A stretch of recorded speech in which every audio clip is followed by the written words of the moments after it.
అబ్బా మా ఆయన 500 రూపీస్ ఇచ్చాడు. ఈ 500 రూపీస్ తోటి నేను నెక్లెస్ కొనుక్కుంటా రోల్ గోల్డ్ది.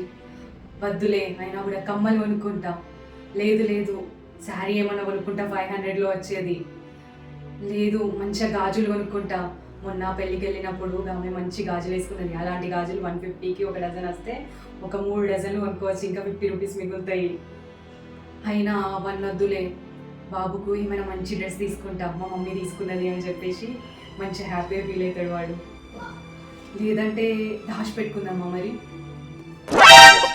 సరే రేపు ఆలోచిద్దాం తి. లేదంటే మా అమ్మ నాన్నకి ఏమైనా స్పెషల్ గిఫ్ట్ కొనుక్కుంటాం. అట్లయితే వాళ్ళు కూడా హ్యాపీగా ఫీల్ అవుతారు కదా. చూద్దాం, ఇప్పటికైతే దాచిపెట్టుకొని రేపు ఆలోచించుకుందాం. నానా స్కూల్లో టూర్ తీసుకుపోతాను, 500 కట్టాలి. నిన్న మీ అమ్మకి ఇచ్చిన 500 తీసుకోపో. సరే నాన్న తీసుకుంటా. మమ్మీ నాన్న 500 ఇచ్చిందంట కదా, ఏమంటాను? మా స్కూల్ వాళ్ళు పిక్నిక్ పోతాను. ఏంటి 500 మళ్ళీ ఇవ్వమంటాడా? నేను అనుకుంటూనే ఉన్నా మళ్ళీ అడుగుతాడని. అడిగిండా? సరే ఇక వాటు.